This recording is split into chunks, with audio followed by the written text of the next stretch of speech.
Bien. Ben, merci à toutes et toutes d'être présents aujourd'hui. Donc, je veux juste rappeler que ces conférences officielles du métier sont organisées dans le cadre du doctorat en administration de SGUCAM, et puis que ça permet de réfléchir au métier, à sa pratique, aux méthodologies, mais aussi à la carrière. Il y a un autre format qui s'appelle Intersection, qui lui permet de réfléchir à des thèmes transversaux qui devraient normalement tous et tous nous concerner, qui sont à l'articulation de disciplines de la gestion ou des sciences humaines et sociales.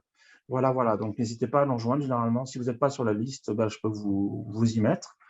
Donc, je suis content parce que ça rejoint des personnes maintenant issues de toutes les contrées francophones et francophiles. Donc, c'est toujours très sympathique de tous nous trouver comme ça. Alors, aujourd'hui, nous avons le bonheur d'accueillir la professeure Niki Lefebvre, qui est une des plus grandes spécialistes de la féminisation des carrières en général. J'ai découvert certains de vos travaux il n'y a pas très longtemps, et notamment des textes que vous avez encadrés. Donc, il y a une tradition autour de sociologie que vous avez quand même pas mal marqué dans notre espace sur la féminisation des carrières. Et puis, de votre côté, vous êtes prof à l'Université de Lausanne et puis doyenne de la Faculté des sciences sociales et politiques. Et de votre côté, ça fait extrêmement longtemps que vous avez tracé un sillon qui aujourd'hui résonne avec nos vies universitaires, hein, sur la féminisation du monde académique, avec un nombre de travaux conséquents là-dessus. Donc, c'est pour ça que je trouvais important de vous accueillir et de vous donner un espace de parole pour nous renseigner un peu sur toute cette trajectoire et tout ce que vous avez retiré de ces travaux. Donc, Niki, merci infiniment d'être parmi nous. Et puis, il y aura une partie présentation et puis des échanges avec tout le monde par la suite. Mais on est vraiment très, très heureux de vous accueillir. Merci de votre temps également, comme doyenne. Merci. Merci beaucoup, Olivier, de cette invitation qui me fait bien plaisir parce que j'ai toujours grand plaisir à revisiter un peu cette thématique un peu inépuisable. Et merci à vous toutes et tous d'être là ce matin, cet après-midi, ce soir, selon là où vous vous retrouvez. Alors, comme je suis en mode partage d'écran sur Zoom, je ne vous vois pas. J'ai ouvert le chat, mais donc si jamais vous souhaitez m'interrompre ou si vous avez des questions au fil de l'eau, comme on dit, surtout n'hésitez pas, soit vous levez la main et Olivier vous verra et puis il passera la parole, soit je verrai dans le chat. Mais je voudrais surtout que ce soit le plus interactif possible, même si le mode Zoom ne s'y prête pas forcément toujours. Alors, j'ai intitulé l'intervention d'aujourd'hui « La féminisation du monde académique, enjeux analytiques et défis actuels ». En réalité, il me semble que je vais mettre davantage l'accent sur les enjeux analytiques et un peu moins sur les défis actuels, mais c'est peut-être justement dans l'échange qui suivra mon intervention que l'on pourra justement évoquer un peu des choses plus pratiques. Alors, j'ai pris l'option pardon, j'arrive pas à faire défiler mes slides. Qu'est-ce qui m'arrive? Voilà. J'ai pris l'option d'orienter des choses plutôt un peu de manière un peu théorique, parce qu'il me semble que quand on commence à réfléchir sur qu'est-ce qui se joue dans l'entrée des femmes dans les bastions masculins, en général, dans le monde académique en particulier, on entend plein de choses. Plus ou moins fondée finalement dans des recherches. Et donc, quand j'ai l'occasion d'intervenir, surtout devant un public un peu averti, comme c'est votre cas, j'aime bien faire un petit peu de retour aux fondamentaux et puis de recadrer un peu la manière de se poser des questions et la manière de s'interroger sur ces processus-là, ces processus de féminisation. Alors, mon plan, je ne sais pas si je m'y tiendrai, vous vous rendrez compte que je cause, donc je vais essayer de tenir le temps. Je voudrais surtout faire un retour qui me semble absolument indispensable sur la notion même de genre, parce que je vais l'utiliser énormément. Et il me semble que dès qu'on commence à réfléchir sur qu'est-ce qui se joue quand les femmes entrent dans des espaces sociaux dont elles étaient historiquement exclues, on est vraiment acculé à bien préciser de quoi on parle quand on parle de genre. Et je vais en parler beaucoup. Donc là, j'ai un gros morceau du début de mon intervention qui va revenir sur qu'est-ce que c'est le genre et comment ça, comme concept, et comment ça nous aide en fait à réfléchir sur qu'est-ce qui se joue dans ce processus de féminisation. Je vais ensuite donc enchaîner avec quelques considérations d'ordre un peu général sur qu'est-ce qui se passe quand les femmes entrent dans ces anciens bastions masculins, en partant d'une hypothèse qui est assez banale finalement, mais qu'on ne retrouve pas tant que ça dans la littérature, qui est de dire que finalement cette féminisation correspond à une réalité qui est plurielle, dont il convient de comprendre le contexte, les mécanismes précis et les implications qui sont toujours situées. Donc, c'est très difficile, c'est même impossible d'avoir une lecture de la féminisation qui soit univoque. Et c'est peut-être ça, si j'ai un message à transmettre aujourd'hui, c'est qu'on a vraiment besoin d'avoir des enquêtes empiriques, d'avoir des résultats de recherche pour comprendre exactement ce qui se joue dans tel ou tel contexte, que ce soit sociétal ou socio-historique.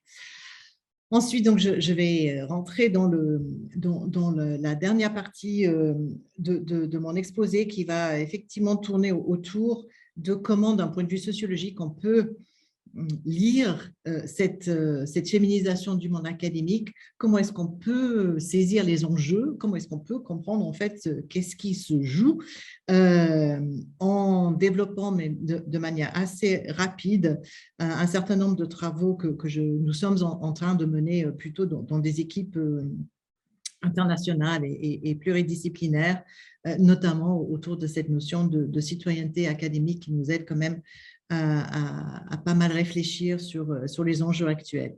Et j'évoquerai le cas suisse en dernière instance, mais plutôt comme manière d'ouvrir en fait sur la discussion et sur des échanges. Alors, j'espère que ça va, c'est un peu lourd comme menu, mais je vais essayer d'alléger dans la mesure du possible. Alors, le point de départ.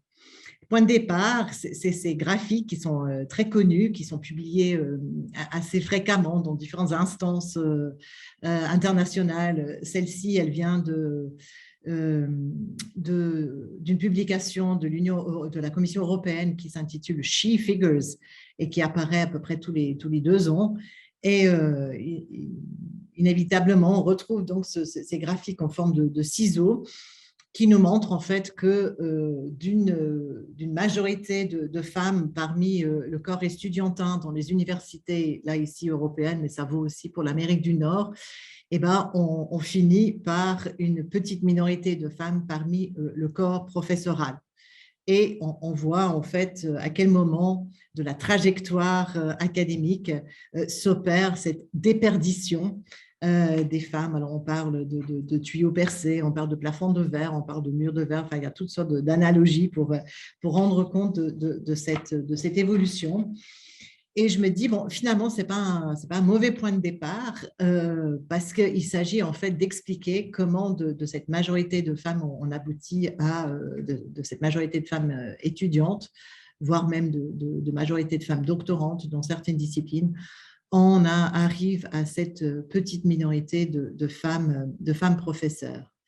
Alors, évidemment, il y a des variantes. Là, j'ai pris des données de ma faculté pour montrer que les choses se configurent même à l'intérieur d'un même pays, même à l'intérieur d'une même institution, de manière différente selon les disciplines.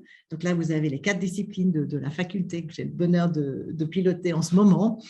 Et vous voyez qu'on a toujours cette forme de ciseau, plus ou moins, mais que la déperdition des femmes est plus ou moins importante. Et l'endroit de la trajectoire académique où la majorité féminine passe à une minorité féminine varie quand même pas mal d'un champ disciplinaire à un autre. Donc ici, vous avez la psychologie, les sciences sociales, les études politiques et les sciences du sport. Et on observe des choses assez surprenantes. Évidemment, c'est en sciences du sport que proportionnellement, on a le moins de femmes professeurs. Mais vous voyez que parmi les postdocs, on a une majorité de femmes. Donc, Voilà, elles sont sursélectionnées à un moment donné et puis elles disparaissent ou elles quittent la trajectoire académique, alors que du côté de la psychologie, on a une grande majorité de femmes parmi les étudiants et on a une différence de devenir qui est moins marquée, mais où on a quand même toujours une déperdition des femmes. Donc peut-être juste pour démarrer, je pourrais vous demander de prendre 3 minutes, 2-3 minutes et de se dire, bon ben, comment on explique ça? Qu'est-ce qu'on peut mobiliser comme cadre explicatif? En sachant qu'on a voilà, cette diversité qui est visible à l'écran. Selon les champs disciplinaires, les femmes, la déperdition des femmes est plus ou moins importante. Et selon le champ disciplinaire, le moment où elles passent d'une majorité à une minorité, ou même pas, parce qu'en sciences politiques, vous voyez, chez nous, il n'y a pas de majorité féminine à aucun moment. Ce qui est surprenant quand même, ce n'est pas une discipline très, très technique, la science politique.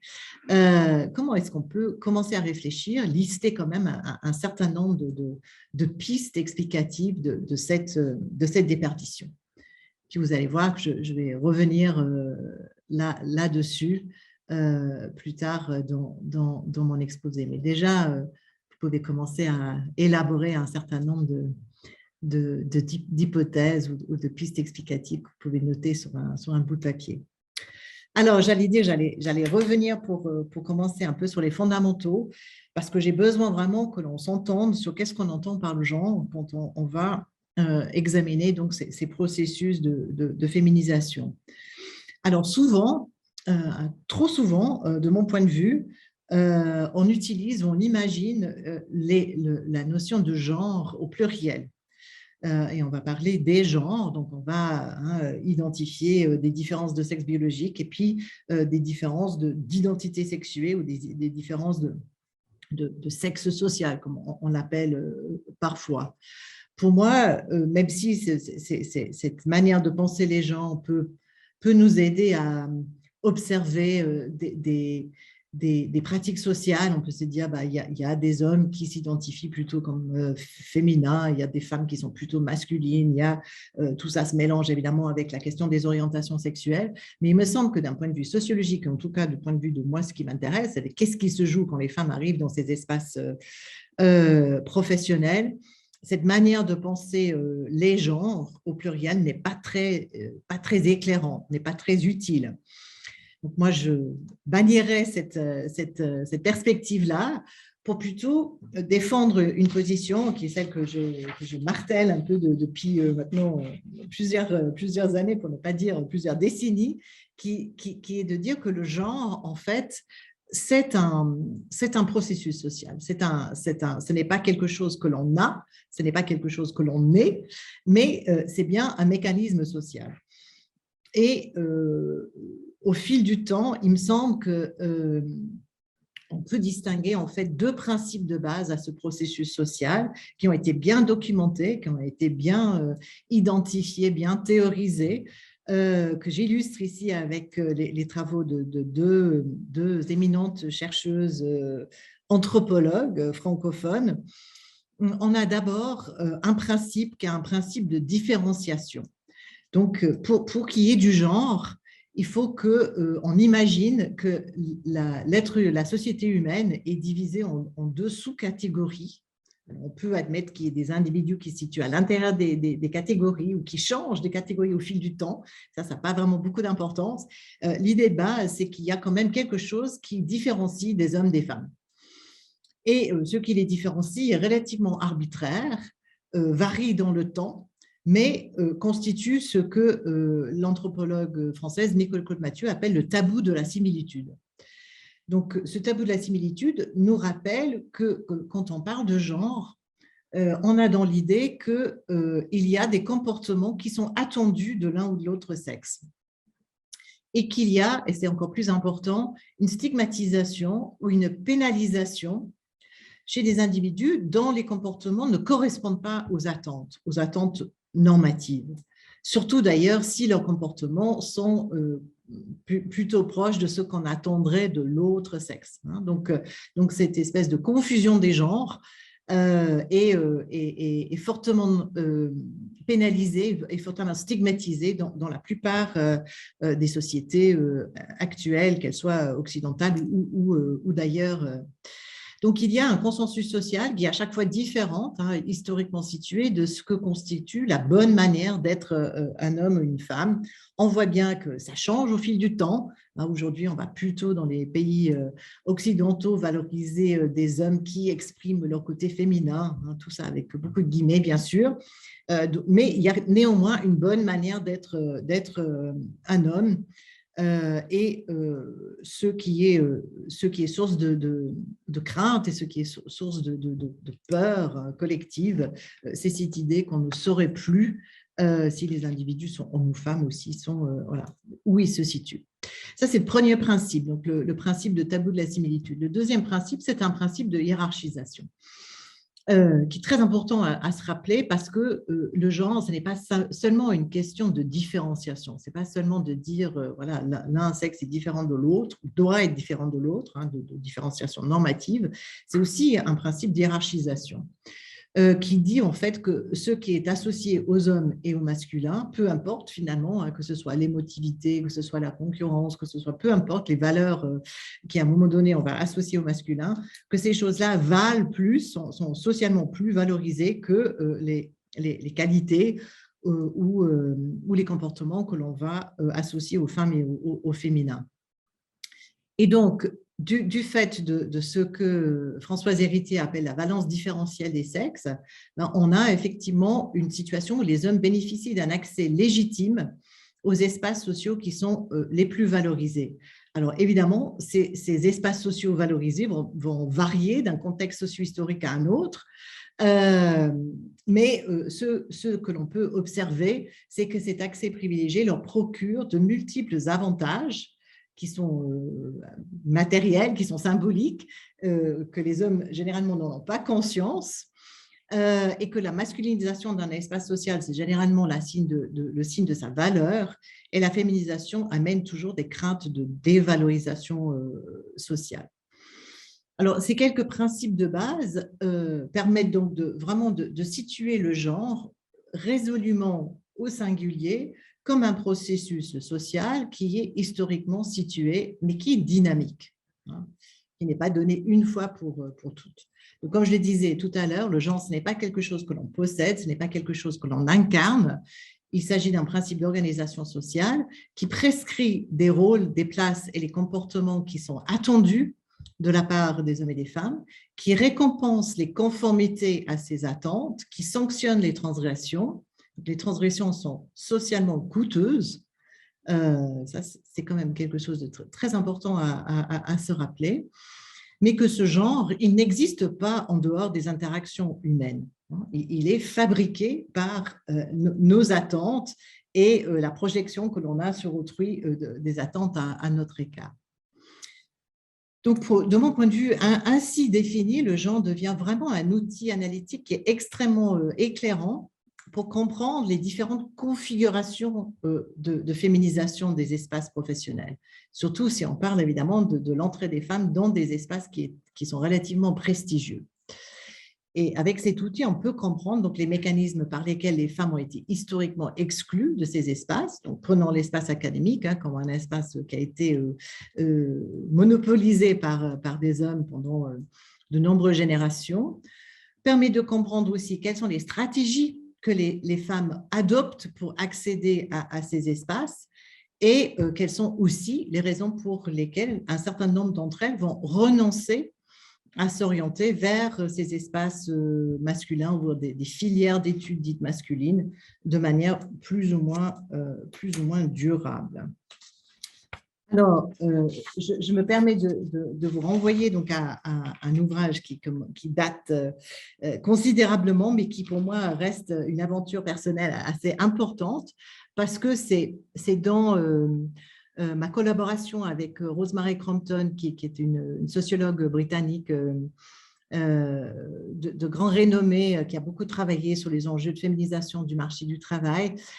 C'est dans ma collaboration avec Rosemary, tout au début de ma propre trajectoire académique, que j'ai vraiment commencé à réfléchir sur ces enjeux de féminisation et de conceptualisation du genre. Donc, je vous renvoie ici à deux contributions à cet ouvrage que Rosemary a coordonné, qui me semble un peu fondateur de ce que je vais développer aujourd'hui. Alors, plus récemment, j'ai une heureuse collaboration avec Isabelle Bonny-Le Goff, où on a retravaillé en fait sur cette question de quelle conceptualisation du genre pour travailler sur les professions d'un point de vue genré, et notamment les enjeux de féminisation, pour le Oxford Research Encyclopedia of Business and Management. Donc, je me suis dit, pour les gens qui sont plutôt orientés vers le management, je suis désolée, c'est en langue anglaise, mais il y a peut-être là une référence qui peut être intéressante si ce que je raconte aujourd'hui vous intéresse un tant soit peu. Alors, ce sur quoi je voudrais insister donc, c'est sur cette idée du caractère interactif ou du caractère relationnel du genre. Donc, évidemment, ça renvoie à une perspective analytique qui commence à être extrêmement bien connue, qui n'est pas tout à fait nouvelle, mais cette idée du doing gender qui a été développée d'abord dans ce fameux article de Gender and Society de Candice West et Don Zimmerman, qui défend une idée que je reprends volontiers à mon compte, que le genre donc, est bien une institution sociale et c'est un phénomène qui requiert la collaboration de tous les membres d'une société ou d'un groupe social pour se créer, pour se maintenir et pour s'imposer. Donc, on n'a pas de genre sans faire du genre. Le genre n'existe pas sans de l'intervention humaine. Dans les travaux de West et Zimmerman, on a deux concepts qui me semblent extrêmement utiles pour éclairer les enjeux de la féminisation. C'est cette notion de accountability, qu'on connaît très bien maintenant dans justement la sociologie des organisations et le management, et puis la notion de résistance. Je vais dire quelques mots sur ces deux termes. Je suis désolée, j'utilise des anglicismes, mais je prends les travaux qui ne sont pas faciles à traduire en français. On a tenté la chose avec Isabelle Zinn, que vous avez peut-être entendu il y a quelques semaines en arrière. Mais cette notion de accountability me semble vraiment utile parce que cela renvoie donc à cette idée qu'il y a dans nos pratiques quotidiennes des rituels que Cook dit les rituels de démonstration de notre loyauté aux normes de genre. Et que cette loyauté aux normes de genre, en fait, c'est ce qui est attendu de nous, même quand nous avons des comportements qui sont a priori un peu transgressifs, par rapport aux normes de genre. Je pense à un exemple de recherche empirique passionnante sur cette thématique-là. Vous connaissez peut-être les travaux de Christine Mennesson, qui est une sociologue du sport française qui a travaillé sur des femmes dans un certain nombre de sports extrêmement fortement masculinisés. Donc l'haltérophilie, la boxe, le rugby, le football, etc. Et notamment dans ses travaux sur la boxe, ce qu'observe Christine, même si elle ne formule pas de cette manière-là, c'est l'idée que plus les femmes pratiquent une forme de boxe qui est extrêmement violente et qui est associée donc à des comportements masculins, c'est-à-dire où effectivement l'objectif est vraiment de mettre KO son adversaire, donc tout est permis, les coups de pied, les coups de poing, etc. Plus donc la transgression des normes de genre par la pratique sportive est fort, plus ces femmes s'adonnent à ce qu'on pourrait appeler au rituel de démonstration de leur loyauté aux normes de genre. C'est-à-dire qu'elles ont une manière de se présenter hyper féminisée, où elles vont insister d'abord évidemment sur les normes corporelles, sur le maquillage, sur une forme de féminité incorporée, mais elles vont aussi insister sur le fait qu'en dehors du ring, elles adorent rien de plus que de mijoter de petits plats pour leur chérie, que d'avoir des aspirations à la maternité. Bref, une espèce de hyper-affirmation, d'une hyper-normalisation des normes de féminité. Donc ça, c'est ce qu'on mettrait derrière cette notion de gender accountability. Qui se décline donc à ces 3 niveaux. Donc d'abord l'idée que tout le monde connaît, même sans avoir à y réfléchir de manière consciente, les normes qui régissent l'organisation sociale sexuée, y compris dans tel ou tel contexte sociétal ou dans tel ou tel groupe professionnel. Alors, quand on change de pays, on peut avoir ces petits moments justement où on est un peu déboussolé parce qu'on se rend compte que les normes de ce qu'il est acceptable de faire ou pas acceptable de faire varie un tout petit peu quand on va de la Suisse à la France, ou quand on va de l'Angleterre au Canada, ou de l'Afrique subsaharienne à la Russie. Il y a des petits temps d'ajustement, mais en fait, et ces temps d'ajustement sont assez compliqués parce que cette conscience de ce qui est normal n'est que rarement explicitée. En fait, ce sont des choses que l'on sent, que l'on incarne et qui n'ont pas besoin d'être dites. Mais c'est cette conscience du genre, petit à petit, on va l'acquérir dans un nouveau contexte quand on est mobile internationalement. Deuxième étape dans ces rituels de démonstration de la loyauté aux normes de genre, c'est l'idée que notre comportement, quel qu'il soit, est évalué en permanence au regard des attentes qui sont associées aux catégories sexuées, aux catégories genrées. Ces évaluations sont souvent inconscientes. Nous faisons de l'évaluation des comportements des personnes qui nous entourent en permanence. On se dit, tiens, elle s'habille comme ça, elle s'épile comme ça, elle se fait tatouer comme ça, elle parle comme ça, bref, ou il d'ailleurs, mais nous avons en permanence cette évaluation de la cohérence, de la convergence qui existe entre ce que l'on observe chez des individus comme comportement et ce que implicitement on s'attend à observer. Et comme nous le disent pas mal d'auteurs, en fait, on est interpellé dans ce processus largement inconscient d'évaluation seulement quand on est confronté à des transgressions, quand on est confronté à des individus dont le comportement ne correspond pas aux normes, c'est-à-dire quand on est dans des situations d'interaction perturbées, quand on a devant soi un homme et une femme qui ne se comportent pas de la manière implicitement attendue. Et puis, troisième dimension, ou troisième étape de ces rituels, évidemment, il y a ce qui renvoie à l'imposition de ces normes. C'est ce que je disais tout à l'heure. Le conformisme aux normes de genre s'obtient par de multiples manières. Certaines sont très positives et très valorisantes, c'est-à-dire on va effectivement flatter des individus du fait de leur conformisme aux normes, et d'autres sont beaucoup plus douloureuses, beaucoup plus coûteuses, parce que la non-conformité, il y a des rappels à l'ordre en permanence, à ceux et à celles qui se situent en dehors de la conformité aux attentes normatives. Donc, ce n'est pas juste une question de choix et de préférence, il y a des conséquences réelles de ces pratiques de conformité et de non-conformité. Alors, pourquoi je dis tout ça? Parce qu'évidemment, la question de savoir qu'est-ce qui se passe quand les femmes entrent dans des espaces socio-professionnels dont elles ont été historiquement exclues, joue sur ces 3 niveaux, sur la conscience qu'elles ont elles-mêmes d'être conformes ou en transgression, sur l'évaluation dont elles font l'objet et sur ces mécanismes d'imposition, de rappel à l'ordre, pourrait-on dire, qui se cachent derrière cette notion de accountability je suis désolée, je ne sais pas comment traduire ça de manière satisfaisante en langue française. Donc, si on part du principe que l'exigence de loyauté aux normes de genre, effectivement, nous rappelle qu'il y a des risques associés à l'évaluation négative d'un comportement. Un comportement non conforme aux normes de genre amène des risques. La transgression est toujours coûteuse. Il y a toujours ce jugement, il y a toujours cette évaluation.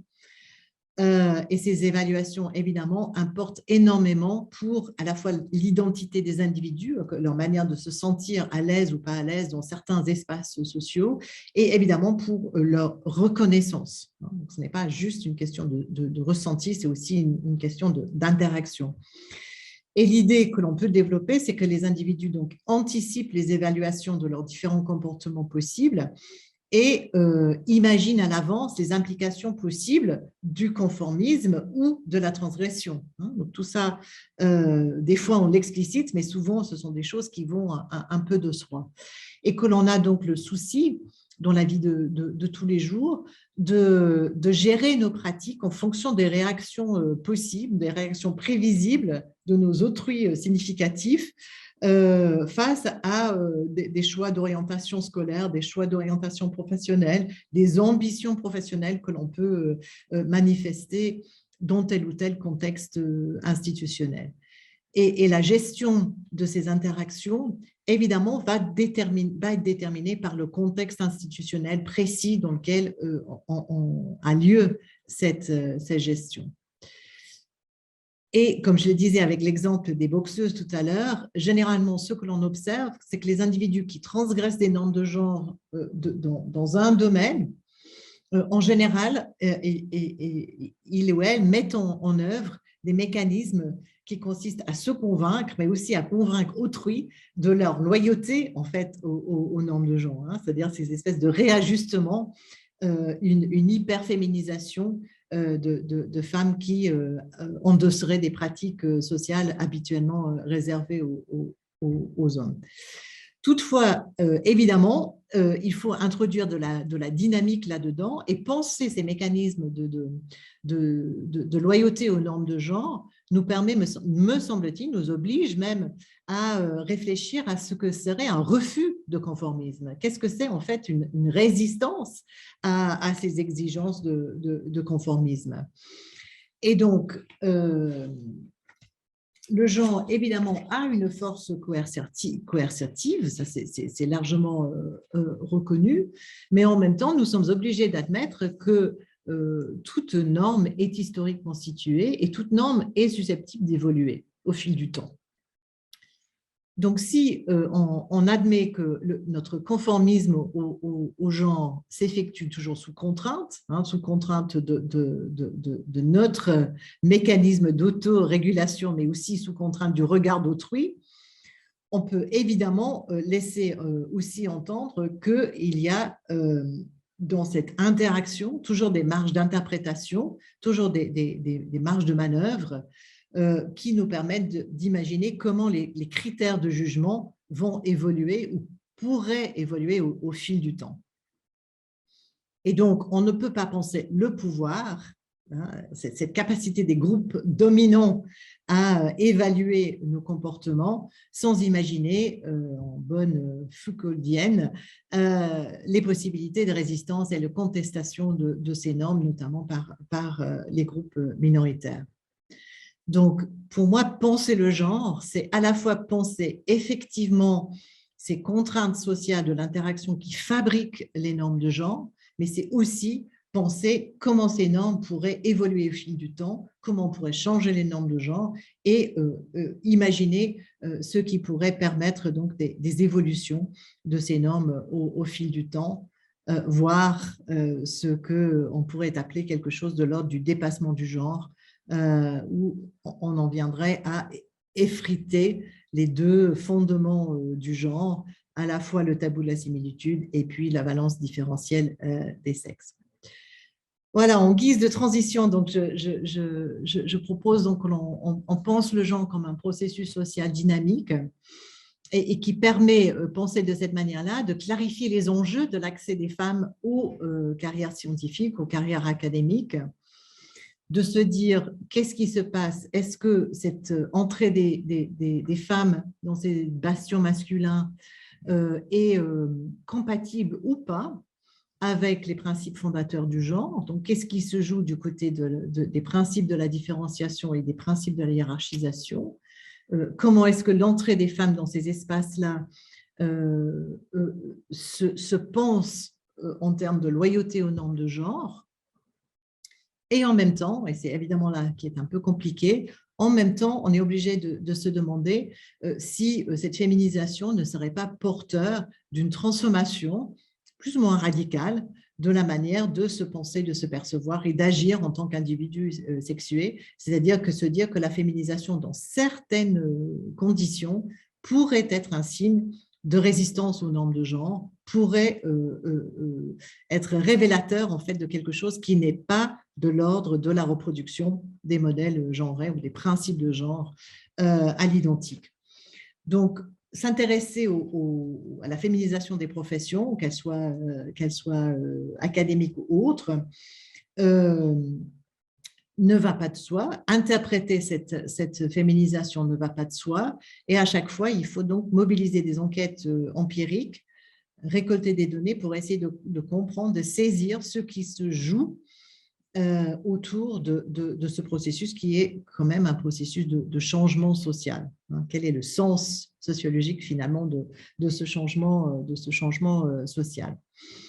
Alors du coup, évidemment, ce qu'on peut dire, c'est qu'il y a une pluralité de pistes explicatives de cette entrée des femmes dans les métiers ou de cette absence d'entrée des femmes dans ces espaces professionnels. Et c'est ça qui est plutôt intéressant, qui nous aide à réfléchir. Je dirais qu'une des premières pistes que l'on peut identifier, c'est une piste qui nous renvoie finalement à des principes de socialisation. Donc, en fait, on a un niveau de raisonnement qui situe le problème plutôt au niveau individuel, où on va développer une analyse qui consiste à dire finalement les femmes, elles ont de la peine à intégrer ces bastions masculins simplement parce qu'elles n'ont pas été socialisées pour le faire. Donc, elles ont un manque de confiance en elles, elles font des mauvais choix, elles surinvestissent l'enseignement au détriment de la recherche, elles ne sont pas mobiles géographiquement, elles ont une mauvaise appréhension des enjeux, des critères de jugement, etc. Donc, d'une certaine manière, on va expliquer les difficultés de carrière des femmes en insistant sur leurs défaillances, qui sont des défaillances, évidemment, pas du tout, aujourd'hui, on ne dirait pas que ce sont des défaillances biologiques ou physiologiques, on dirait que ce sont des défaillances plutôt de socialisation. Et d'ailleurs, quand on veut lutter contre ces défaillances, on va mettre en place des programmes de mentoring qui visent plutôt à rendre les femmes plus conformes aux attentes de l'institution académique, ou plus conformes aux attentes d'une carrière académique réussie. Et on a un pronostic finalement qui est souvent assez confus. On voudrait que les femmes réussissent mieux, on voudrait promouvoir les carrières académiques, mais en même temps, on est un peu coincé dans l'idée, oui, mais quand même, on voudrait qu'elles restent féminines, on voudrait qu'elles amènent quand même des choses au monde académique qui leur sont spécifiques. Donc, on a des raisonnements qui sont un peu solide, disons ça comme ça pour l'instant.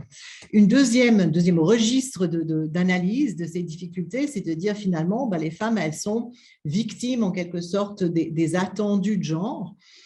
Elles sont contraintes par un ensemble de phénomènes organisationnels, notamment elles ont une surcharge des activités domestiques, des activités de care. Et du coup, elles sont handicapées dans leur trajectoire professionnelle. Elles sont pas disponibles au moment où il faudrait l'être pour cocher toutes les cases des critères de recrutement ou de stabilisation ou de promotion. Donc, on a une forme d'analyse qui renvoie le fonctionnement du monde académique comme si c'était une espèce de miroir du fonctionnement plus global de la société, fonctionnement plus sexué. Ici, donc, on va mettre en place, si on veut résoudre ces difficultés, on va se fixer sur des problèmes, des solutions qui sont d'un impact sociétal un peu plus large. Donc, on va mettre en place effectivement des politiques qui sont des politiques de promotion, de soutien à la parentalité, la promotion de l'articulation des temps de vie. Et qui ont un effet pervers tout à fait observable, c'est-à-dire en disant que les femmes, elles ont des besoins spécifiques, parce qu'être femme, ça implique d'avoir des comportements spécifiques. Ben, on a un peu un mécanisme qui confirme d'emblée la croyance collective qui est que les femmes sont marquées collectivement par un défaut de disponibilité pour la carrière académique. Et donc, on a effectivement aussi une ambivalence dans ce que l'on vise comme modèle d'égalité. On voudrait que les femmes soient aussi disponibles et aussi productives que leurs homologues masculins, tout en reconnaissant qu'elles ne le sont pas, et tout en reconnaissant qu'il faut bien faire quelque chose pour les aider à réussir malgré le fait qu'elles ne le soient pas. Là aussi, une espèce de raisonnement qui vrille un peu quand on le pousse à son aboutissement logique. Troisième grille de lecture de cette absence des femmes, ou cette surreprésentativité des femmes dans le monde académique, c'est de dire que finalement, il y a un biais dans le regard que l'institution académique porte sur les femmes. Donc, l'idée que l'institution a la possibilité de recruter, de stabiliser, de promouvoir des individus, et que le plus souvent, l'institution donc adopte un traitement discriminatoire, implicitement et explicitement discriminatoire. L'idée étant qu'il faudrait donc évaluer les femmes en fonction de leur manière de faire de la science ou leur manière de mener des carrières et de modifier donc en fait des règles qui sont prétendument neutres, mais en fait qui sont biaisées en faveur d'une évaluation positive des hommes et du masculin, comme la théorie de Françoise Héritier nous le suggère. Donc ici, si on veut combattre ces biais de genre, on va mettre en place des actions de sensibilisation des acteurs et des actrices institutionnelles, mais en même temps, tout en reconnaissant que cette prise de conscience risque d'avoir des effets à retardement, parfois à retardement extrême, c'est-à-dire on ne voit pas exactement quand est-ce que le changement va advenir. Alors, moi, mon idée, c'est qu'on peut donc éliminer un peu ces différentes perspectives, on peut complexifier un peu notre grille de lecture pour dire que finalement, comme je disais en ouverture, ce processus de féminisation il ne répond jamais à une logique universelle ou univoque. Il est impossible de déterminer à l'avance si l'arrivée des femmes va s'inscrire dans une logique de reproduction des inégalités, c'est-à-dire si la féminisation va s'accompagner de nouvelles formes de ségrégation, ou si, au contraire, cette féminisation représente le signe de l'ouverture d'un espace de contestation ou d'un espace de résistance à l'égard des injonctions de genre. Moi, je reste persuadée qu'il faut enquêter pour cela, il faut enquêter avec les bonnes questions de recherche. Et pour cela, donc, il faut clarifier quel est le contexte démographique et politique précis de l'arrivée des femmes. Est-ce qu'elles arrivent dans des groupes professionnels qui sont en voie de dévalorisation ou pas? Quelle est la distribution des femmes au sein de ces espaces professionnels? Est-ce qu'il y a des formes de ségrégation horizontale et verticale qui s'opèrent? Quels sont les discours et les représentations qui accompagnent leur arrivée ou qui justifient leur absence? Donc, comment est-ce qu'on pense en fait que collectivement, qu'est-ce qui se joue quand les femmes arrivent quelque part ou quand elles n'arrivent pas? Quelles sont les craintes et les attentes qui sont exprimées à leur égard et évidemment, quelles sont les aspirations et les attitudes des femmes elles-mêmes. Alors du coup, ça ouvre, me semble-t-il, la porte à de nouvelles types de questions de recherche qui permettent à chaque fois de se dire, bon, quel est le genre qui est en train de se faire quand les femmes arrivent dans des espaces dont elles ont été historiquement exclues. Qu'est-ce qui se joue du côté de ces injonctions normatives? Est-ce qu'elles sont soumises en fait à ce gender accountability? Et qu'est-ce qui se manifeste du côté de cette capacité de contestation des fondements du genre. Et du coup, pour essayer de penser cela, j'ai regardé un peu la littérature en la matière pour dire finalement quels sont les modèles de féminisation qui apparaissent dans les analyses sociologiques que l'on peut identifier dans les publications et dans les travaux, et que l'on retrouve en fait dans les discours des enquêtés que l'on peut rencontrer sur le terrain. Donc, à la fois, on a des choses qui sont de l'ordre de l'analyse des résultats de recherche, et ces résultats de recherche s'imposent en fait dans la manière dont les individus qui sont concernés vont rendre compte de leurs expériences et qui vont rendre compte de leurs aspirations. Alors, je vais finir, je vois que le temps file, mais je vais finir juste avec une présentation de ces différentes logiques que l'on rencontre sur le terrain et que l'on rencontre dans la littérature. La première, j'ai appelé la logique du patriarcat. C'est un postulat qui est assez dominant en fait dans la littérature et qui dit en fait quand les femmes arrivent quelque part, c'est le signe que les principes de genre ne bougent pas. En gros, on dit plus ça change, plus c'est la même chose. Si les femmes arrivent quelque part, c'est que les hommes en sont partis ou que ça vaut pas le coup, ça vaut plus le coup d'y être. Donc, c'est vraiment cette idée de la théorie des files d'attente où on dit finalement le patriarcat se recompose, se reconstitue en permanence, et si on admet les femmes quelque part, c'est que ce quelque part est devenu non valorisé et non valorisant. Donc, c'est vraiment le modèle de référence où on va regarder en fait là où les femmes arrivent en se disant effectivement un métier qui se féminise, c'est un métier qui se dévalorise, pour dire les choses assez vite. Je pense que vous connaissez bien ce discours-là, il est très répandu. Il n'est pas toujours du tout démontrable avec des données empiriques. Une deuxième perspective, une deuxième grille de lecture, c'est celle que j'ai appelée la féminisation sur la logique de la féminitude. Et donc là, c'est une manière de penser les enjeux de la féminisation qui disent, en fait, oui, les hommes et les femmes, ce n'est pas pareil. Nous, on voudrait, dans notre métier, dans notre espace professionnel, qu'il y ait davantage de femmes, précisément parce qu'elles ne sont pas comme les hommes. Donc, on voudrait plus de femmes, mais on voudrait que les femmes soient, j'ai appelé des femmes féminines, c'est-à-dire on voudrait que les femmes n'endossent pas les comportements qui ont été historiquement ceux des hommes. Donc, les femmes qui arrivent dans un groupe professionnel sont investies d'une espèce de mission de transformation de ce groupe. On voit bien donc que le tabou de la similitude est maintenu, mais on va assister à une espèce de forme de valorisation, de pseudo-valorisation du féminin, des manières de faire des femmes, et on va imaginer que les femmes vont modifier les pratiques professionnelles. Donc, elles sont d'une certaine façon porteuses de changement de la culture professionnelle, mais sous réserve qu'elle continue de respecter le tabou de la similitude, c'est-à-dire qu'elle n'ait pas de prétention à être considérée et à être traitée de la même manière que leurs homologues masculins. Excusez-moi, j'ai oublié de faire défiler mon schéma.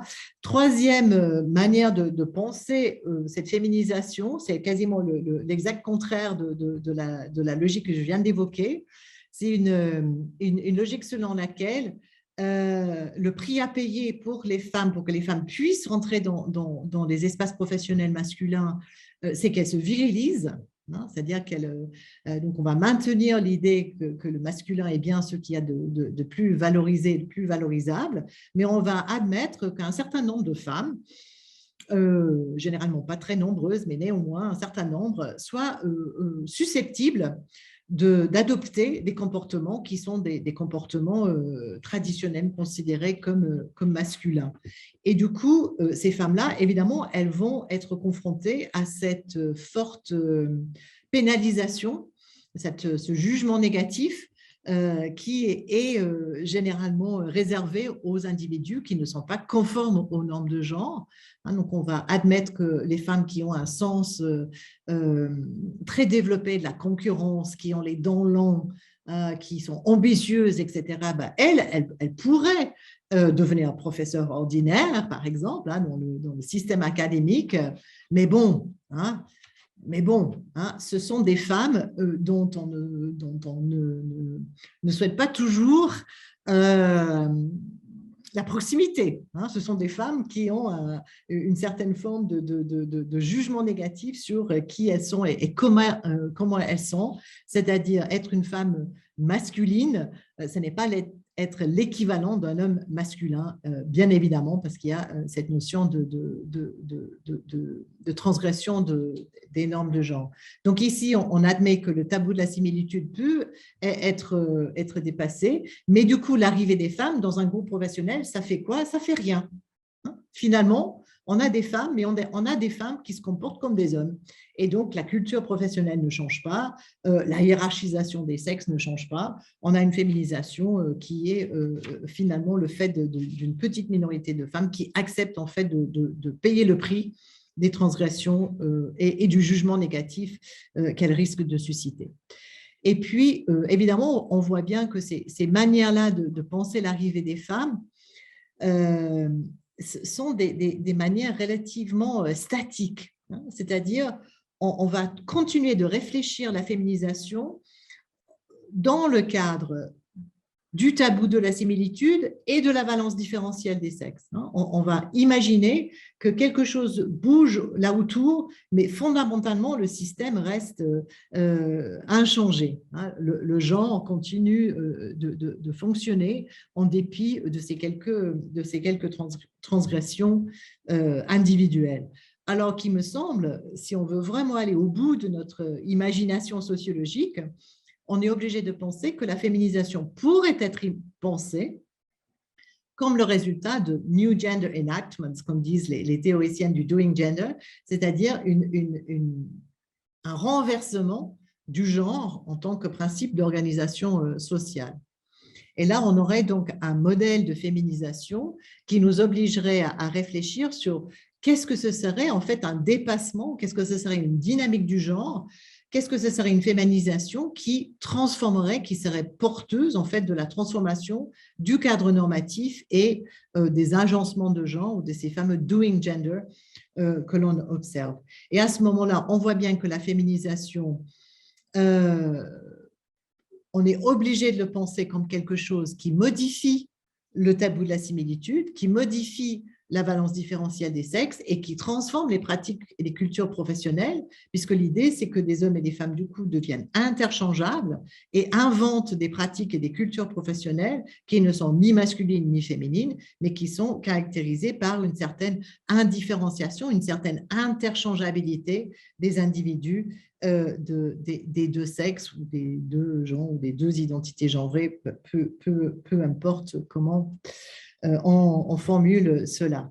Alors, c'est un peu ça le schéma analytique que j'essaye de développer dans chacune de mes projets de recherche.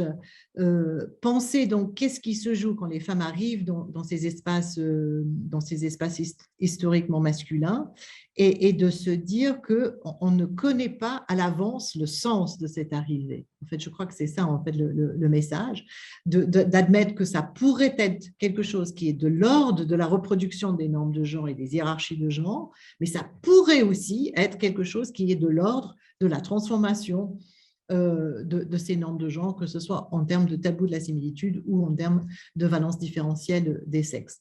Donc, c'est un peu autour de cette idée-là, j'essaie d'œuvrer et de réfléchir du coup à comment on peut penser la féminisation, notamment des carrières académiques, avec cette espèce d'ouverture de perspective, en se disant, je ne sais pas à l'avance qu'est-ce qui se joue, mais je suis prête à aller voir et à développer des outils qui me permettent d'observer ce qui est de l'ordre de la reproduction des normes de genre et ce qui est de l'ordre de leur transgression, voire de leur transformation. Et ça nécessite donc une certaine inventivité, une certaine créativité méthodologique, une certaine ouverture sur des questionnements qui sont, me semble-t-il, pas toujours très fréquents.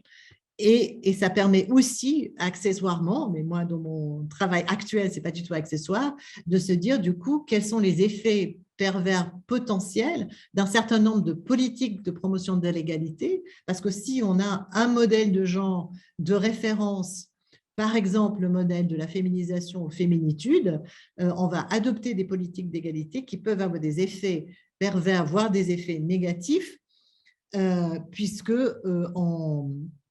on peut réaffirmer des normes de genre et des stéréotypes de genre tout en essayant de promouvoir la présence de davantage de femmes dans nos espaces universitaires ou académiques en général.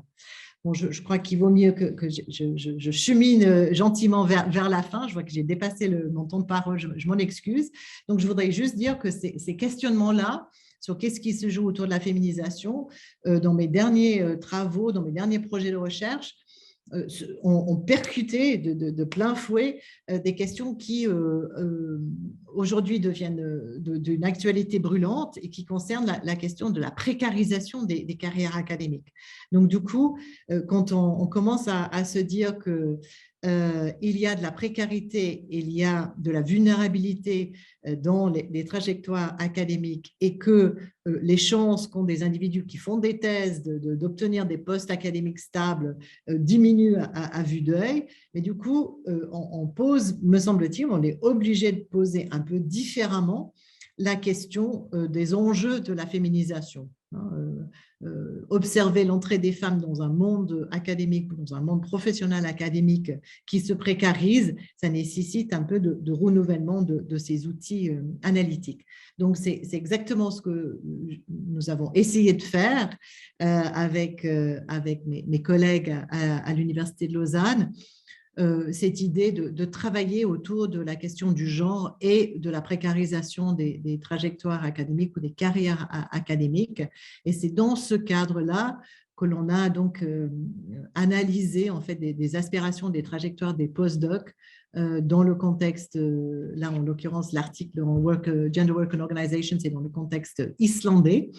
Et dans le European Education Research Journal, plutôt dans le contexte suisse, pour essayer de tenir ensemble ces enjeux de carrière de plus en plus précaires et de genre.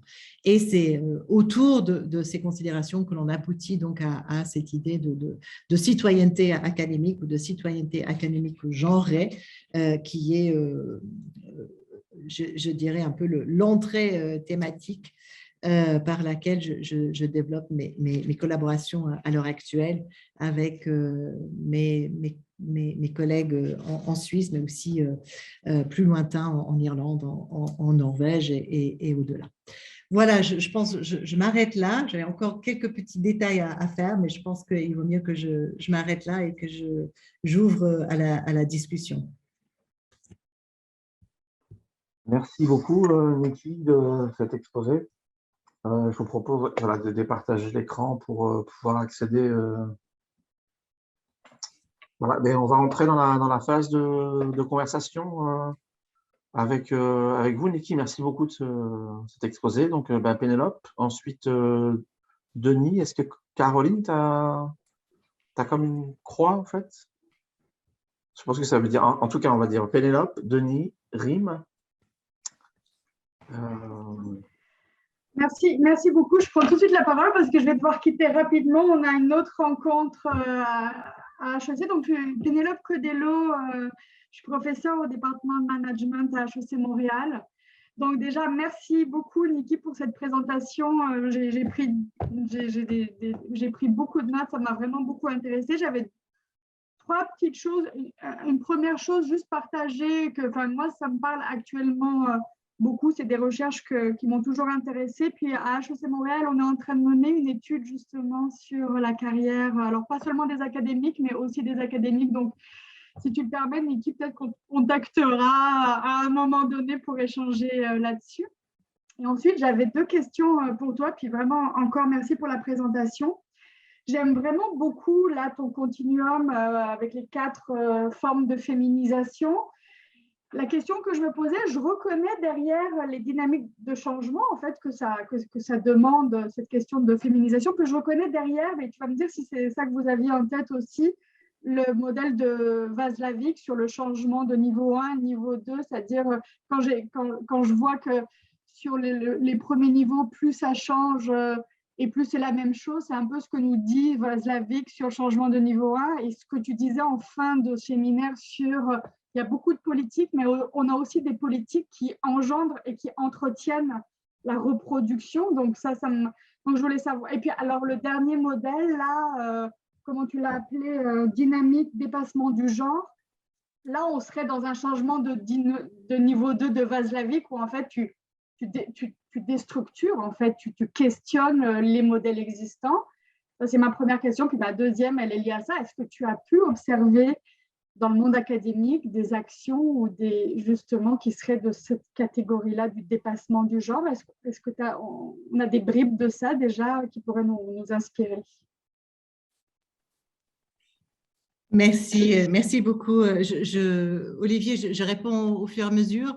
Ouais. Oui, sentez-vous bien à l'aise de répondre comme vous voulez, mais oui, au fur et à mesure, c'est convenable. Ouais. Merci beaucoup, Pénélope. En fait, je dois avouer mon ignorance parce que je ne connais pas les modèles de Václavic, donc je devrais m'y pencher probablement.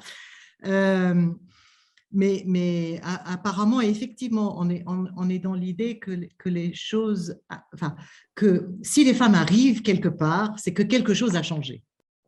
Voilà. Ça c'est le postulat de base. C'est-à-dire, s'il y a une féminisation, s'il y a quelque chose qui bouge. Mais ce qui est difficile à déterminer, c'est quoi exactement. Et il me semble que c'est ça, en fait, nos enjeux analytiques, c'est d'avoir un peu à l'idée, de manière parfois un peu abstraite, qu'est-ce qui aurait pu changer en fait? Qu'est-ce qui est en train de changer? Parce que souvent, on a des observations des choses en train de se faire. Et pour moi, j'ai le sentiment qu'on a souvent un débat qui est assez stérile entre le fait, justement, cette idée que tout change, mais rien ne change. Hein, voilà.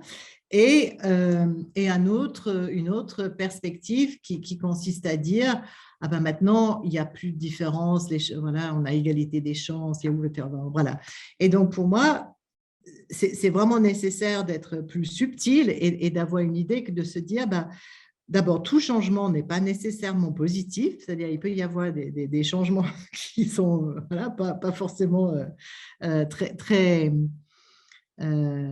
souhaitables, et qu'il y a des changements dans le sens étant ambivalent. Je pense que c'est ça en fait, hein. C'est un appel à une espèce d'attention à l'ambivalence, de se dire que l'accountability, c'est quelque chose qui est contraignant, qu'il y a des coûts à la transgression et que du coup, la transformation des normes de genre n'est pas si facile que ça. Ça ne veut pas dire que ça c'est une mission impossible, mais ça veut dire que les modèles d'identification qui sont donnés aux femmes qui entrent dans ces espaces historiquement masculins sont en nombre relativement limité et que du coup, elles peuvent avoir des comportements qui sont des comportements justement de surcompensation, de réaffirmation d'une certaine féminité, etc. Et donc, du coup, on va retrouver une féminisation qui s'accompagne d'un renforcement de l'idée de la bicatégorisation, de la différence des sexes, etc. Donc, mon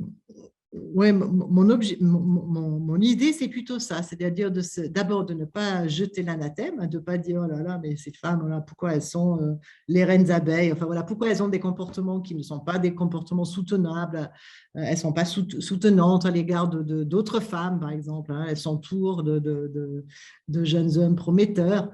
Eh ben, elles le font probablement. Si elles le font probablement parce qu'elles ont bien compris qu'il y a des hiérarchies de genre et qu'un jeune homme, ça n'a pas la même valeur sociale qu'une jeune femme, etc. Donc, ça permet, me semble-t-il, de resocialiser nos analyses et de ne pas les renvoyer seulement à un niveau individuel, hein, de pas... Alors après, est-ce qu'on peut observer des choses qui sont de l'ordre de l'indifférenciation? je dirais oui, probablement par moment, mais pas de manière transverse, voilà, pas de manière radicale. C'est-à-dire qu'on est toujours, me semble-t-il, confronté à ces évolutions qui sont partiellement contradictoires. On observe une chose qui est de l'ordre de la réaffirmation d'une logique de genre, et on observe un effritement de ces normes de genre à la marge. Et peut-être que la question de la précarisation des carrières académiques, ça vient justement confirmer cette ambivalence. Ce qu'on observe par exemple dans le contexte suisse, c'est que plus les hommes sont impliqués dans un rôle social de pourvoyeur principal de recherche, moins ils ont la possibilité de se maintenir sur des postdocs à répétition. Et donc, en fait, on a une féminisation des postdocs qui passe par le fait que les hommes ne peuvent pas se permettre, s'ils sont contraints à remplir leur rôle socio-masculin de pourvoyeur, c'est-à-dire s'ils se disent je ne peux pas fonder une famille avant d'avoir quand même un poste stable, on a quelque chose de bizarre qui se joue là autour, et les femmes, moins elles sont égalitaristes, c'est-à-dire plus elles se disent, mais après tout, c'est mon mec qui gagne le pain de la maison et moi, je peux me permettre de continuer de suivre ma passion et d'avoir ces postdocs, ces postes à répétition qui ne sont pas stabilisés, et plus on a de femmes qui restent. Donc, ça nous oblige quand même à nous poser la question, qu'est-ce que ça signifie d'avoir plus de femmes qui restent ou plus d'hommes qui partent à des moments stratégiques de la carrière. Donc, je ne réponds pas, voilà, je n'ai pas de réponse claire, sauf de dire, je pense qu'on doit admettre que ces choses-là sont potentiellement ambivalentes, contradictoires, et qu'on ne doit pas s'attendre à ce qu'on ait une évolution qui soit univoque et à sens unique. Merci. Alors, si je reprends le petit train, là, c'est Denis, ensuite il y aura Rim et puis Nancy. Merci pour votre présentation, c'était vraiment super clair, super synthétique, vraiment super intéressant. J'avais une question, parce que je me disais que dans le monde musical, il me semble que pour le recrutement, ils avaient testé une expérience en mettant des rideaux pour justement permettre de recruter des musiciens ou des musiciennes en fait, sans connaître leur genre. Et je me demandais si dans le domaine académique, il y avait ce type de processus ou d'expérimentation à travers des CV anonymes, par exemple, qui a été mis en place pour, au moment des recrutements, ne pas tenir compte, ou en tout cas peut-être dans un premier temps, de ne pas tenir compte avant les entretiens du sexe ou du genre des candidats. Ouais. Ouais, c'est une très belle observation.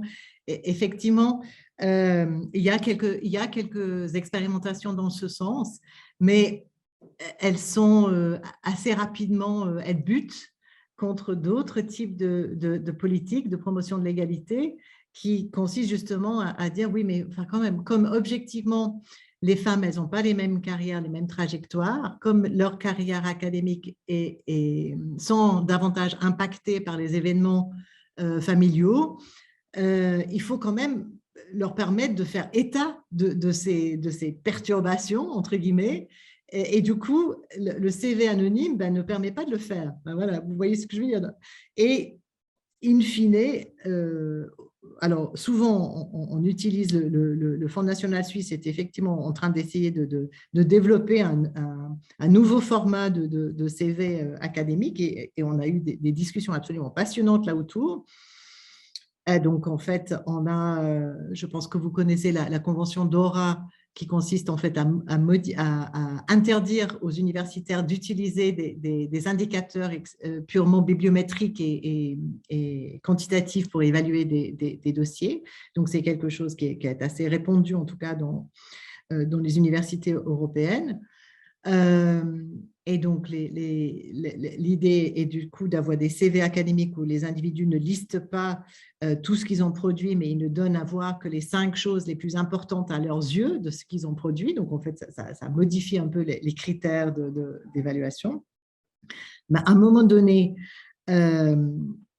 il faut bien voir quelqu'un en situation professionnelle, c'est-à-dire il y a quand même l'idée que l'essentiel que fait un académique, donne des cours, on fait de la recherche certes, mais il y a quand même, donc, en fait, et c'est difficile d'aller jusqu'au bout dans cette anonymisation. Ça rentre en partie en contradiction avec ces politiques qui sont des politiques de family friendly et puis de prise en compte de la différence des effets de la parentalité sur les trajectoires masculines et féminines.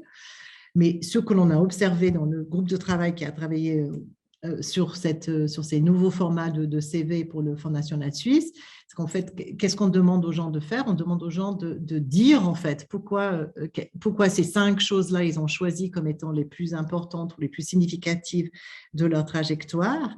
Et bien, pouf, revoilà les normes de genre qui apparaissent, parce qu'il apparaît qu'il est beaucoup plus facile pour les hommes de dire que ce qu'ils ont fait est absolument formidable. Mais alors, c'est inédit, personne n'a jamais rien fait d'aussi beau avant eux, et que les normes de genre empêchent les femmes de se présenter comme des innovatrices, comme voilà, celles qui ont ouvert un nouveau champ, celles qui ont transformé la manière de faire la science. Et donc, voilà, en essayant d'anonymiser, finalement, on rebute en fait sur ces difficultés d'identifier en fait des critères qui ne sont pas traversés par les interactions de genre, qui en fait traversent tout. Donc en fait, c'est un peu mission impossible.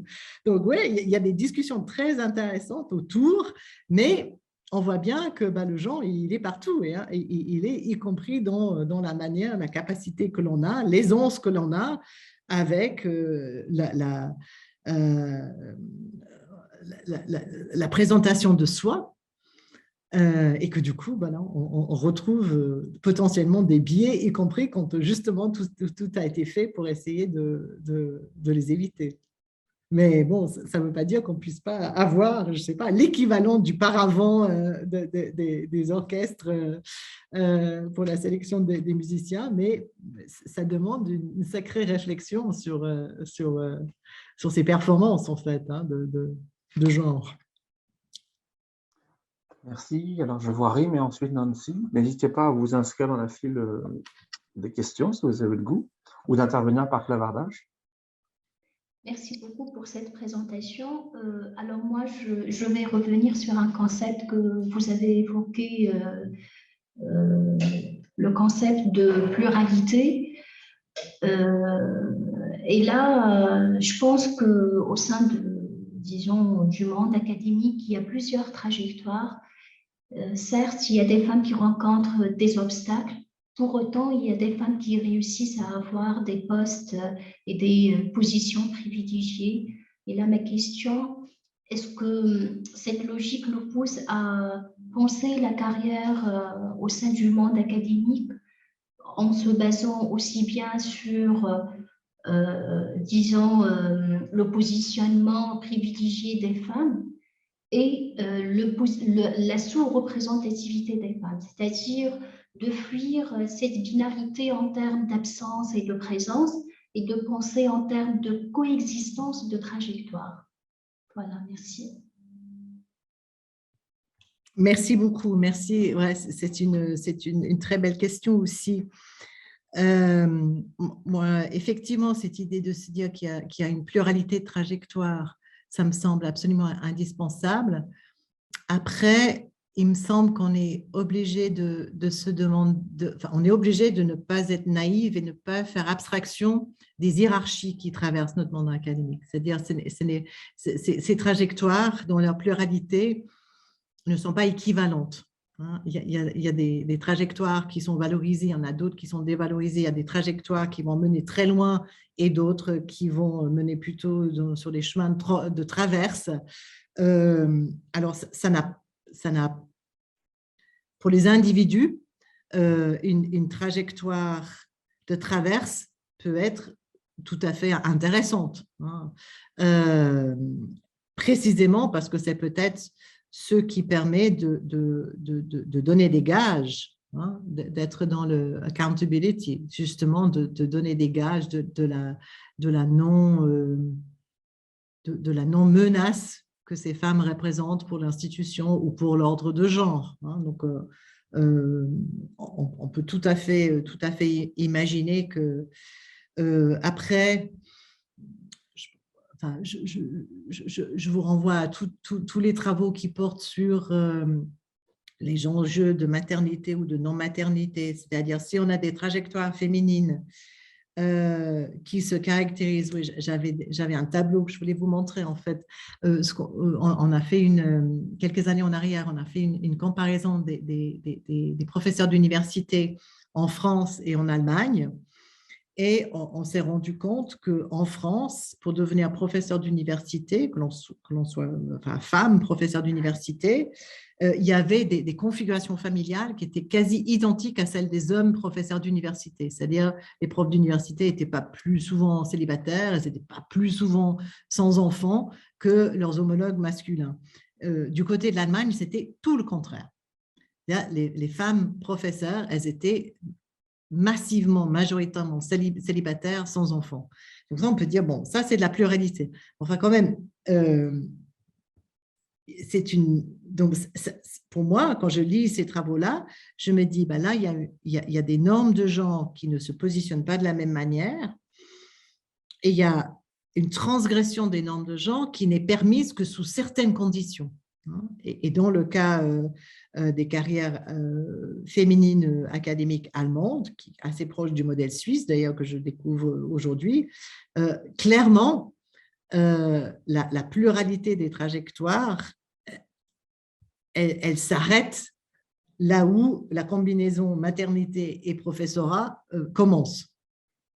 Donc, je veux bien qu'on favorise la pluralité des trajectoires, mais ne soyons pas naïfs et naïves sur comment hiérarchiquement ces trajectoires plurielles s'articulent, s'agencent, et ne soyons pas naïfs non plus sur les coûts associés à des transgressions, et ces coûts sont plus ou moins élevés et portent sur différents niveaux, je pense, de la réalité sociale selon les contextes.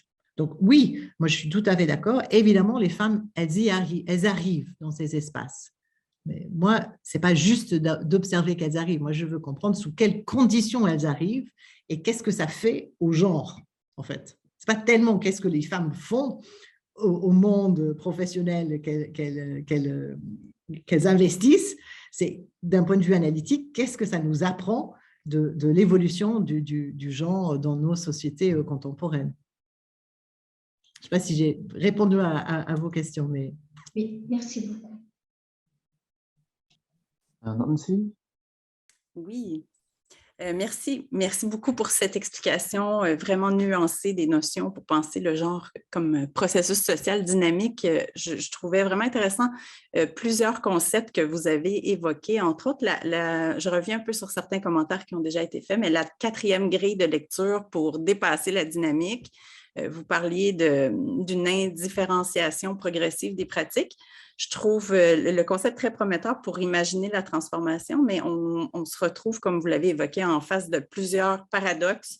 Je suis d'accord à l'effet qu'il faille réfléchir, dans le fond, les effets de nos politiques ou des pratiques qui finissent par contribuer à reproduire les inégalités, les stéréotypes, la différence, etc. Cependant, on constate quand même que les choses ne bougent pas tellement vite, voire même reculent. Là, vous l'avez évoqué, ce n'est pas une question simple. Moi, j'ai 2 questions qui rejoignent un peu les précédentes.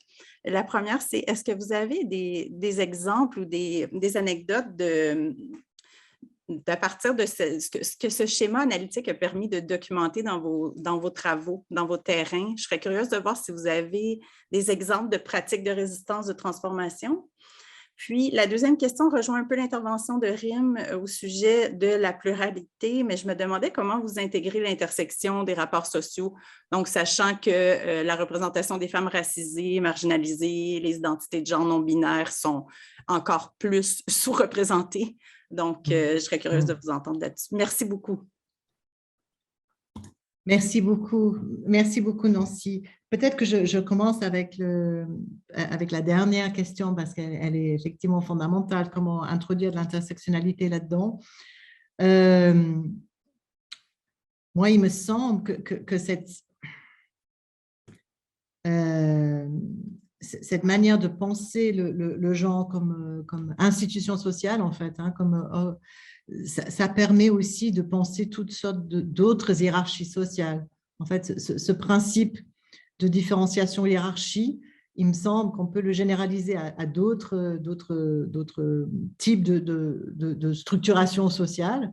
Et du coup, ça rend plus facile, me semble-t-il, la pensée intersectionnelle. C'est-à-dire, on peut se dire qu'il y a des articulations de processus de différenciation et d'hiérarchisation. Pour moi, disons, ça joue assez bien avec une perspective intersectionnelle. Et il y a quelques travaux qui sont tout à fait intéressants sur l'articulation aussi classe sociale, trajectoire académique, par exemple, hein, où on a un peu des choses similaires, où on voit bien que comment, notamment dans un monde professionnel qui se précarise, où les devenirs professionnels deviennent plus incertains, on a des manifestations des risques liés aux classes sociales, aux appartenances sociales, qui contribuent à une féminisation par la classe moyenne, on va dire. Hein. C'est-à-dire c'est les individus qui sont les plus fragilisés sur le plan de capacité à mobiliser en fait des ressources familiales ou à bénéficier de transferts intergénérationnels qui sont éjectés en fait du monde académique en priorité. Donc voilà, pour moi, ça c'est quelque chose qui m'intéresse beaucoup. Alors, sur les pratiques de transformation, en fait, ce à quoi je crois que je suis devenue très sensible, c'est, et c'est un peu une déformation professionnelle probablement, je suis de plus en plus attentive à comment les revendications de transformation, en fait, nous renvoient à quelque chose d'assez statique, en fait. Comment, en fait, on a des revendications de transformation qui nous renvoient, en fait, qui ne nous sortent pas d'une logique de genre. Hein. C'est-à-dire, soit on a ce modèle de la virilisation, soit on a le modèle dit de la féminitude, et ça m'agace. Et j'ai l'impression que la plupart des revendications en fait, de changement du système, finalement, sont assez coincées dans ces deux perspectives. Alors, pour moi, oui, tout ce qui renvoie à l'indifférenciation, enfin, j'aime bien la notion d'interchangeabilité, en fait, plutôt que d'indifférenciation. Mais l'interchangeabilité, il me semble que c'est vraiment, ça donne une espèce d'horizon de ce que serait un monde professionnel où les appartenances, que ce soit de sexe, de race, de classe, etc., n'ont pas d'emprise, hein, ne font pas sens, sont indifférents dans le sens où ça ne participe pas à une différenciation. Donc, ce sont évidemment des micro-pratiques et qui sont peu visibles parce que ça n'apparaît que très rarement là où on souhaiterait voir des transformations, c'est-à-dire dans le cadre des politiques dites d'égalité, hein, qui sont quand même très marquées par ces deux modèles là, un peu alternatifs de la virilisation, de la féminitude, etc. Et dépasser ça, c'est assez compliqué. Donc, je pense qu'on les voit dans les interstices de nos institutions, mais ce ne sont pas des choses qui sont très revendiquées et visibilisées comme mécanisme de transformation.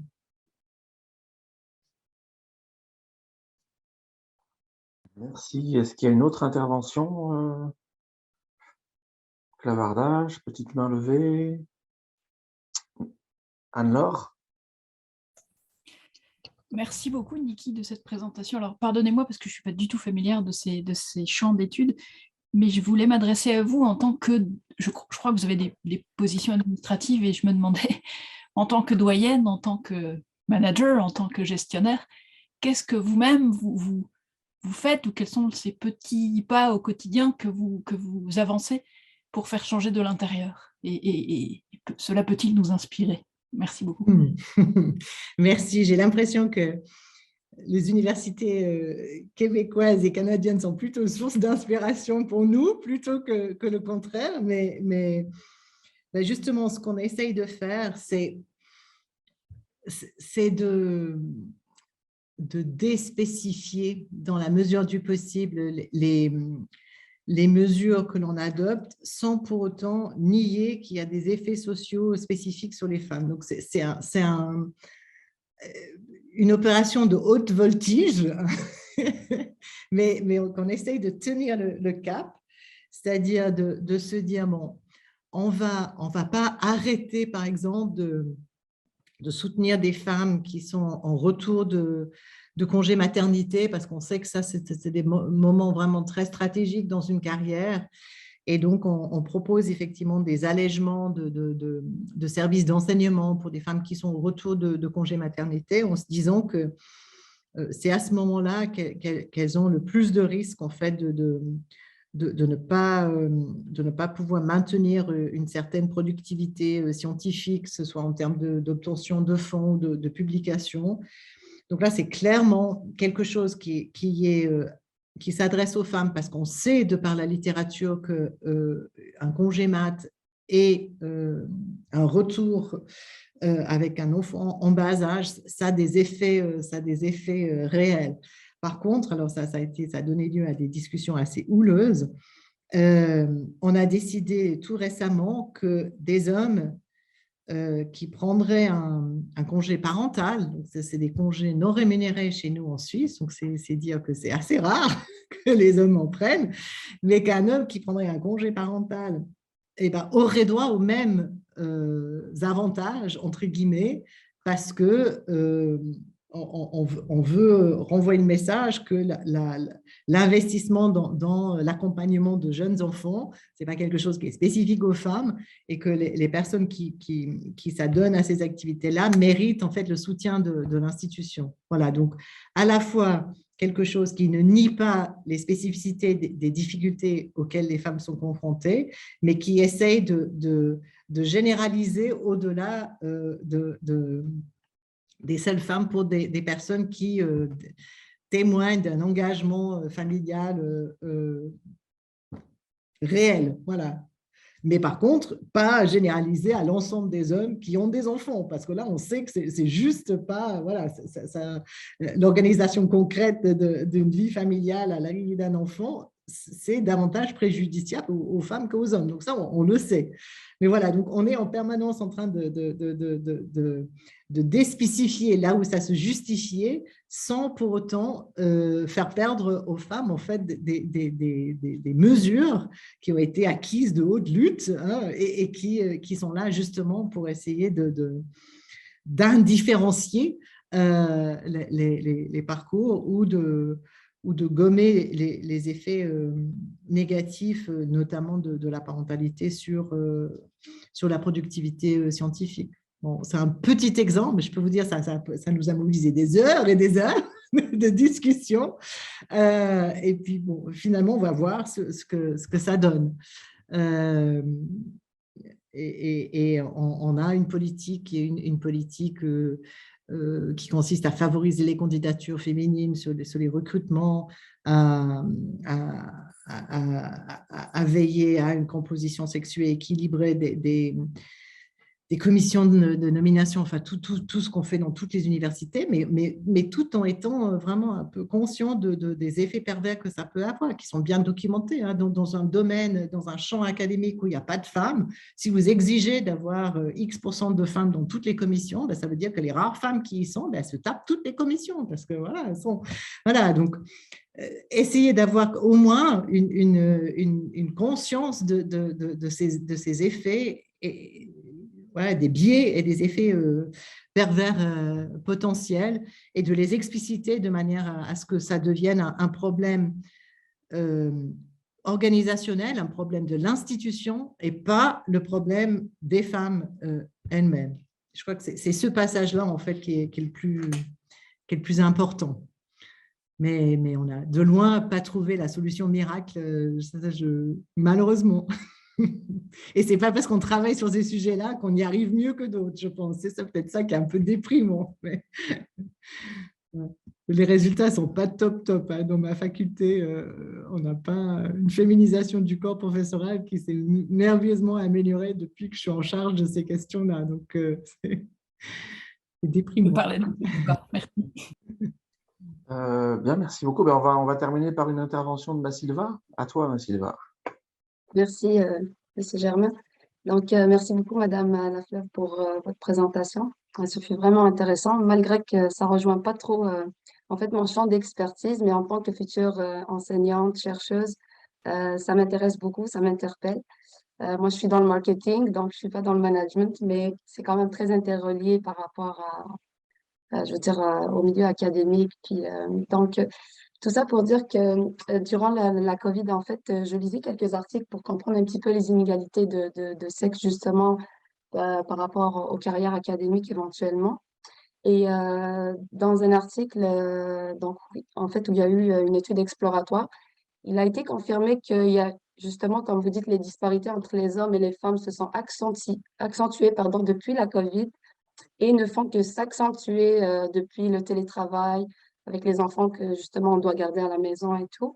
Donc, ceci a beaucoup impacté la productivité en termes de publication, donc surtout au niveau des femmes.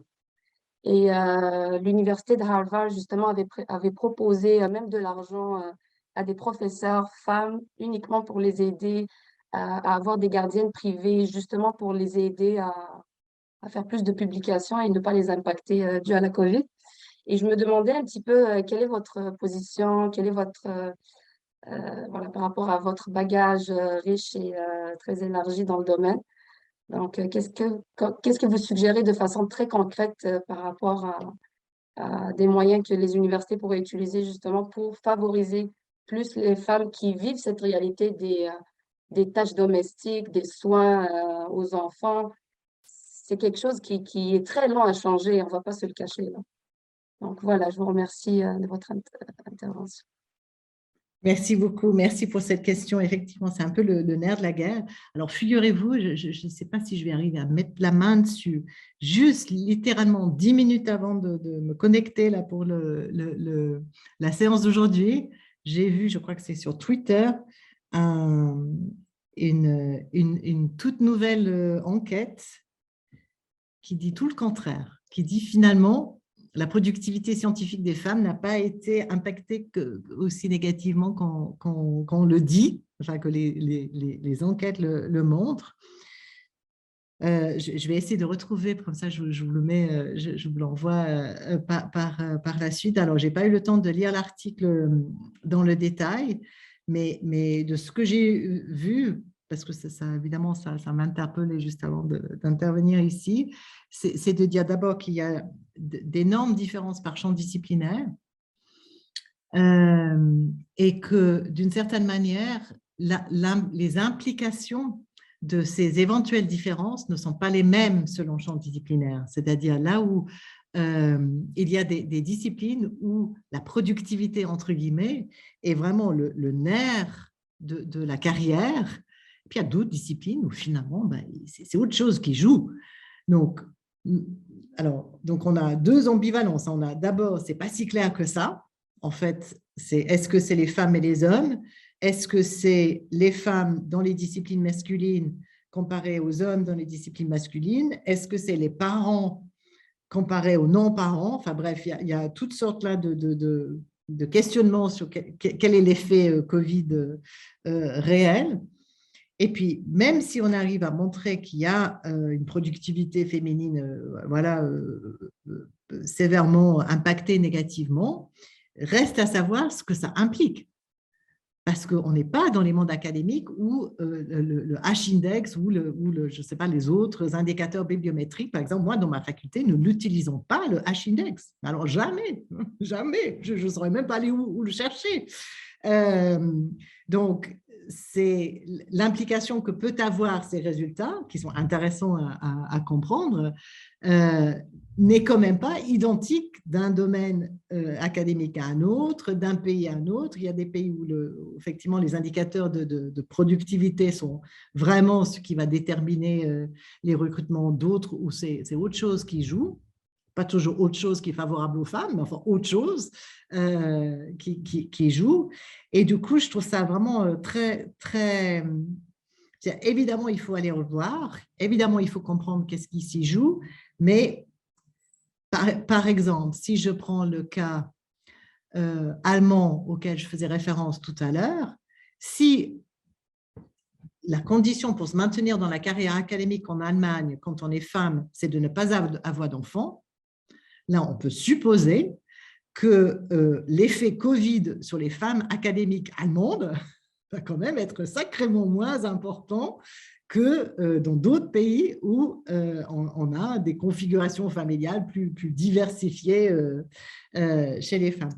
Donc, tant qu'on n'a pas un peu cette vision en fait, de comment ces mondes professionnels sont genrés, hein, et tant qu'on part de l'hypothèse que la réponse n'est pas donnée une fois pour toutes, c'est-à-dire bah oui, c'est pareil partout parce que c'est un marché international, donc nécessairement les choses se jouent de la même manière partout.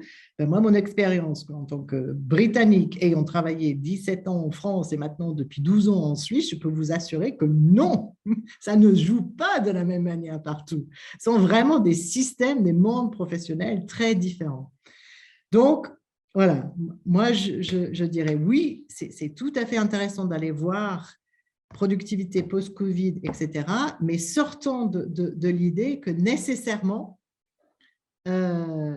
l'effet, d'abord, est identique entre les États-Unis et entre la Suisse, pour les biologistes et pour les historiennes, pour les professeurs qui, pour devenir professeurs, de toute façon, doivent être célibataires sans enfants, et pour les professeurs qui ont des configurations familiales plus diversifiées.